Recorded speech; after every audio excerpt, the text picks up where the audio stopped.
जय हिंद दोस्तों। तो दोस्तों आज की क्लास में हम पढ़ेंगे वासुदेव शरण अग्रवाल जी का साहित्यिक परिचय व जीवन परिचय। तो दोस्तों आज की वीडियो बड़ा ही लाजवाब होने वाला है। तो चलिए वीडियो को शुरू करें। साहित्यिक परिचय या जीवन परिचय, इन दोनों में डिफरेंस क्या होता है, तो चलिए आज की वीडियो में ये आप सबसे पहले क्लियर कर लीजिए। तो जो वासुदेव शरण अग्रवाल जी का जीवन परिचय है, ये भाई बोर्ड की दृष्टि से ये बेहद इम्पोर्टेंट, क्योंकि ये 5 अंकों का पूछा जाता है बोर्ड में, तो इसलिए इसको भी आप हल्के में नहीं लेंगे। और ये 99% ये श्योर रहता है कि ये बोर्ड में हमेशा ये पूछा जाता है। इस चैप्टर से मैं आपको बता दूं, 2 चीज़ आपके लिए बेहद इम्पोर्टेंट। कौन कौन सी वो 2 चीज़ें इम्पोर्टेंट हैं? सबसे पहले तो इसमें का जो ये जीवन परिचय भाई, ये तो इम्पोर्टेंट है ही। इसके साथ में इस चैप्टर से रेखांकित अंश की व्याख्या करने को आता है। प्रश्नोत्तर नंबर 3 जो आपके पेपर में होता है उसमें ये आता है। इसमें आपके 10 अंक मिलते हैं। टोटल 5 क्वेश्चन होते हैं जो 2-2 नंबर के होते हैं। इस प्रकार से ये आपके 10 अंक का होता है।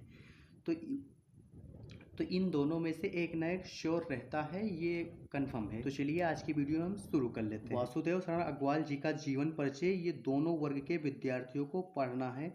साहित्यिक हिंदी या सामान्य हिंदी, इन दोनों विद्यार्थियों के लिए इम्पोर्टेंट है। तो चलिए इनका हम जीवन परिचय देख लेते हैं। सबसे पहले आप इनका संक्षिप्त परिचय दीजिए। संक्षिप्त परिचय क्यों देना जरूरी होता है? तो संक्षिप्त परिचय से आपको इनका जीवन परिचय बड़ी ही आसानी से आपको याद हो जाता है। आप संक्षिप्त परिचय याद कर लीजिए, फिर उसी के थ्रू आप थोड़ा सा अपने तरीके से बढ़ा चढ़ा के आप लिख सकते हैं। इसलिए आप संक्षिप्त परिचय जरूर पढ़िए। संक्षिप्त परिचय के फायदे क्या होते हैं? तो चलिए अभी आपको हम संक्षिप्त परिचय के फायदे बताते हैं। तो चलिए इनका संक्षिप्त परिचय हम देख लेते हैं। तो वासुदेव शरण अग्रवाल जी का जन्म 7 अगस्त 1904 ईस्वी को हुआ। कहाँ पर हुआ? तो मेरठ उत्तर प्रदेश में हुआ। इनकी उपाधि क्या रही? तो इन्होंने पीएचडी और व डीलिट की उपाधि से विभूषित किया गया। इनकी भाषा देख लेते हैं। तो भाषा इनकी क्या है? भाषा इनकी है विषयानुकूल। अब भाई विषयानुकूल भाषा क्या है? विषय के अनुकूल, जिस प्रकार का इनका विषय होता था ठीक उसी प्रकार इनकी भाषा होती थी। विषयानुकूल, प्रौढ़ और परिमार्जित खड़ी बोली एवं, ये इनकी भाषा रही। अब चलिए इनकी मुख्य शैली देख लेते हैं। तो शैली इनकी क्या है? शैली इनकी विचारात्मक है, गवेशात्मक है, व्याख्यानात्मक, ये शैली। सबसे इंपॉर्टेंट आता है इनकी रचनाएं। रचनाएं इंपॉर्टेंट क्यों होती? क्योंकि रचनाएं आपके लिए एक नंबर में एमसीक्यूज में ये पूछ लेता है भाई। तो रचनाएं आप जरूर याद कीजिए, क्योंकि इस रचनाएं से आपका बहुत सारा काम बनने वाला है। तो इनकी प्रमुख रचनाएं कौन कौन सी, चलिए देख लेते हैं। पहली हो गई इनकी पृथ्वीपुत्र, भारत की एकता, कल्प वृक्ष, माता भूमि, वांग धारा। ये इनकी इंपॉर्टेंट रचना है, आप 4 से 5 याद कर लीजिए। उसके बाद आता है मृत्यु कब हुई? तो मृत्यु 27 जुलाई 1967 ईस्वी को हुई। मृत्यु कब हुई आप ये जरूर याद लीजिए, क्योंकि भाई कोई भी लेखक कोई भी कवि हो तो उनकी जन्म व मृत्यु आपको जरूर याद होनी चाहिए, क्योंकि बहुत सारे स्टूडेंट इसमें कन्फ्यूज होते हैं। तो इसको आप जरूर से जरूर याद कर लीजिए। उसके बाद आता है भाई प्रसिद्धियाँ। प्रसिद्धियाँ आप अगर आप चाहें तो लिखें, चाहें तो ना लिखें, ये कोई ज़्यादा इम्पोर्टेंट नहीं होता है। लेकिन आपके पास अगर टाइम है, समय है, तो आप लिख सकते हैं। तो प्रसिद्धियाँ क्या है? तो निबंधकार, टीकाकार और साहित्यिक ग्रंथों में कुशल संपादक के रूप में। तो इस तरह से ये हो गया इनका संक्षिप्त परिचय। संक्षिप्त परिचय देना क्यों जरूरी होता है? क्योंकि भाई जो एग्जामिनर होता है उसके पास इतना टाइम नहीं होता कि वो आपका लाइन टू लाइन एक एक शब्द पढ़े। यदि आप संक्षिप्त परिचय लिखे रहेंगे तो एग्जामिनर संक्षिप्त परिचय ही पढ़ के आपको नंबर दे देगा। क्यों ऐसा करेगा? क्योंकि भाई एग्जामिनर को बहुत सारी कापियाँ चेक करने को होती हैं। एक कॉपी को उनके 5 से 7 रुपये जो भाई निर्धारित हो वो दिया जाता है। तो भाई हर एग्जामिनर सोचेगा कि मैं एक दिन में कितनी से ज़्यादा कापियाँ चेक कर लूँ। तो इसलिए आप संक्षिप्त परिचय लिखते समय आप फ्लू चार्ट जरूर बनाइए। अब भाई फ्लू चार्ट क्या है? तो भाई फ्लू चार्ट यही है जो इतना है हमने, ये है भाई, ये फ्लू चार्ट है। इसको आपको फ्रंट पेज में लिखना है। और ध्यान दीजिए जो इनका साहित्यिक परिचय होता है वो उसकी जो शब्द सीमा होती है वो 80 शब्द होती है। तो भाई 80 शब्द, ऐसा कोई कवि नहीं, ऐसा कोई लेखक नहीं जिसका जीवन परिचय 80 शब्दों में हो। यानी 80 से 100 के बीच में आप लिखिए, क्योंकि भाई 2 से ढाई पेज में आप जरूर लिखिए, इससे आपके नंबर नहीं कटेंगे। चलिए अब इनका हम जीवन परिचय देख लेते हैं भाई। तो चलिए, जीवन परिचय में क्या है। अब आप पूछेंगे कि साहित्यिक परिचय में क्या जीवन परिचय भी लिखना जरूरी है, तो मैं कहूँगा बिल्कुल लिखना जरूरी है। क्योंकि कोई भी लेखक हो, कोई भी कवि हो, जब तक उसके बारे में आप बताएंगे नहीं, तब तक उसका साहित्यिक परिचय आप नहीं दे सकते। तो उसके लिए उसकी जन्म, मृत्यु, उपाधि आपको बताना होगा। तो इसमें आपको थोड़ा सा जीवन परिचय की कुछ लाइनें आपको लिखनी होंगी। तो चलिए मैं बताता हूँ। तो चलिए, सबसे पहले इनका हम जीवन परिचय देख लेते हैं। तो वासुदेव शरण अग्रवाल जी का जन्म 1904 ईस्वी को हुआ। कब हुआ? 1904। ये आपने संक्षिप्त में याद किया है। 1904 ईस्वी को मेरठ जनपद के खेड़ा ग्राम में हुआ था। इनके माता पिता लखनऊ में रहते थे, अतः इनका बाल्यकाल लखनऊ में ही व्यतीत हुआ। यही इन्होंने प्रारंभिक शिक्षा प्राप्त की। भाई यही का मतलब क्या है? तो यही माने लखनऊ, लखनऊ में ही इन्होंने प्रारंभिक की शिक्षा प्राप्त की। इन्होंने काशी हिंदू विश्वविद्यालय से एमए की परीक्षा उत्तीर्ण की।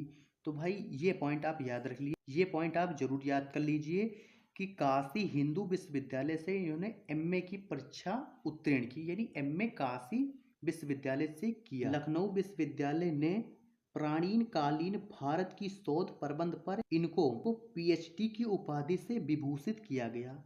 ये पॉइंट आप जरूर याद रखिए, ये मोस्ट इंपॉर्टेंट ये लाइन है। इनको पीएचडी की उपाधि से कब विभूषित किया? तो भाई इन्होंने जब प्राचीन कालीन भारत पर शोध जब किया, तब इनको पीएचडी की उपाधि से विभूषित किया गया। यहीं से इन्होंने डीलिट की उपाधि भी प्राप्त की। इन्होंने पाली, संस्कृत, अंग्रेजी आदि भाषाओं, प्राचीन भारतीय संस्कृति और पुरातत्व का गहन अध्ययन किया। वासुदेव शरण अग्रवाल जी ने कौन कौन सी भाषाओं का गहन अध्ययन किया? तो भाई पाली हो गई, संस्कृत हो गई, अंग्रेजी हो गई, आदि प्राचीन भारतीय संस्कृति आदि भाषाओं का गहन अध्ययन किया। और इन क्षेत्रों में उच्च कोटि के विद्वान माने जाने लगे। 27 जुलाई सन 1967 ईस्वी को इनका स्वर्गवास हो गया। तो भाई कब हुआ? यह पॉइंट आप जरूर याद रखिए। 27 जुलाई 1967 ईस्वी में इनका स्वर्गवास हो गया। चलिए, ये तो रहा जीवन परिचय। अब इनका हम साहित्यिक परिचय देख लेते हैं। तो इनका साहित्यिक परिचय देखेंगे। डॉक्टर अग्रवाल लखनऊ और मथुरा के पुरातत्व संग्रहालय में निरीक्षक रहे। कहाँ पर भाई? तो लखनऊ और मथुरा के पुरातत्व संग्रहालय में निरीक्षक तथा केंद्रीय पुरातत्व विभाग के संचालन और राष्ट्रीय संग्रहालय दिल्ली के अध्यक्ष रहे। कहाँ कहाँ भाई अध्यक्ष रहे? तो आप समझ लीजिए, लखनऊ और मथुरा के पुरातत्व संग्रहालय में निरीक्षक रहे तथा केंद्रीय पुरातत्व विभाग के संचालक और राष्ट्रीय संग्रहालय दिल्ली के अध्यक्ष रहे। कुछ इसमें एक मिनट, इसको पहले हम इरेज करते हैं पूरा। कुछ काल तक वे काशी हिंदू विश्वविद्यालय में इंडोलॉजी विभाग के अध्यक्ष भी रहे। डॉक्टर अग्रवाल ने मुख्य रूप से पुरातत्व को ही अपना विषय बनाया। यहाँ से एक नंबर का क्वेश्चन पूछ सकता है कि वासुदेव शरण अग्रवाल जी ने मुख्य रूप से किसको अपना विषय माना? तो भाई किसको माना? पुरातत्व को माना।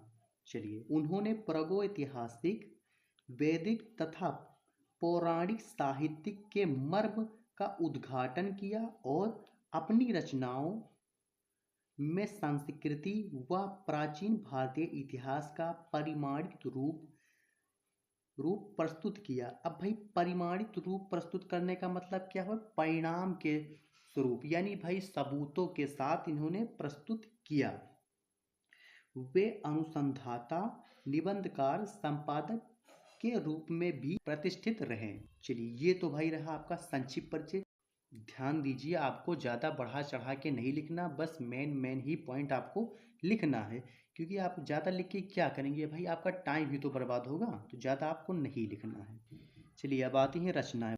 रचनाएं आपके लिए बहुत ज़रूरी हैं, तो आप रचना 4 से 5 रचनाएं आप जरूर लिखें। कौन कौन सी लिखनी, चलिए आपको हम बता देते हैं। पहला है निबंध संग्रह। निबंध संग्रह में आपको क्या क्या लिखना है भाई, तो जो उन्होंने जितने निबंध लिखना है उसमें से आपको 4 से 5 निबंध आपको लिखना है। पहला क्या है, पृथ्वीपुत्र है, कला और संस्कृति है, कल्प कल्प वृक्ष है, भारत की मौलिक एकता है, मातृभूमि है, वांग धारा है। तो इन निबंधों में से आपको कोई 4 से 5 आपको लिखना है भाई, ज़्यादा नहीं लिखना है क्योंकि आपको टाइम का भी ध्यान देना है। शोध ग्रंथ क्या है भाई, तो शोध ग्रंथ सभी लेखकों के नहीं होते हैं, तो भाई जिनके होंगे आप उन्हीं के लिखिए। तो इन्होंने किस पर शोध किया था, प्राचीन कालीन भारत पर शोध किया था। संपादन, ये अगर आपके पास टाइम बच रहा है तो मैं ये भी कहूँगा कि आप 2 संपादन जरूर लिखिए उन्होंने जिनका जिनका किया हो। संपादन में आप किसका क्या लिखेंगे, जायसीकृत पद्मावत की संजीवनी व्याख्या, एक तो ये हो गया। दूसरा क्या है, बाल भट्ट के हर्ष चरित का सांस्कृतिक अध्ययन। इनके अतिरिक्त इन्होंने पाली, प्राकृत और संस्कृत के अनेक ग्रंथों को भी संपादन। तो ये रहा भाई इन्होंने जिनका जिनका संपादन किया, इसमें से आप कोई 2 लिख देना, ज़्यादा आपको नहीं लिखना है। नेक्स्ट देखेंगे, इसके बाद आपको लिखना है भाई भाषा शैली, ये जरूरी है, भाषा शैली आपको लिखना जरूरी है। तो भाषा शैली में क्या लिखेंगे भाई, तो अग्रवाल जी की भाषा शुद्ध शुद्ध प्रकृत, व्यवहारिक, सुबोध और स्पष्ट खड़ी बोली है। और ये तो इनकी भाषा हो गई। अब भाई इसमें शैली है, शैली क्या है, गावेशात्मक, व्याख्यानात्मक एवं उदाहरण शैलियों का प्रयोग मुख्यतः से किया है। तो ये रही भाई इनकी शैलियाँ, तो शैलियाँ भी आप जरूर लिखिए। यदि आप इतना आप लिखते हैं तो भाई एग्जामिनर आपको पूरे 5 अंक देगा, इसमें से कोई भी अंक आपके नहीं कटेंगे। तो इतने आपको जरूर लिखना है भाई, ये आप फॉर्मेट आप समझ लीजिए। यूपी बोर्ड में आपको इसी प्रकार से आपको लिखना है। ध्यान दीजिए 2 से 2.5 पेज के बीच में आपका जीवन परिचय, साहित्यिक परिचय जाना चाहिए। इससे यदि आपका कम होता है तो भाई नंबर कटने की संभावना है। अगर 2 से 2.5 पेज के बीच लिखेंगे और भाई राइटिंग आपकी ठीक ठाक होगी तो नंबर आपके नहीं कटेंगे, ये मेरी गारंटी। आशा करता हूँ कि आज का वीडियो आपके समझ में आया होगा। चलिए इन सभी का आप स्क्रीनशॉट कर लीजिए और आशा करता हूँ कि आज का वीडियो आपके समझ में आया होगा। यदि वीडियो आपको पसंद आया तो वीडियो को लाइक कीजिए और चैनल पर पहली बार हैं तो चैनल को सब्सक्राइब जरूर कर लीजिए।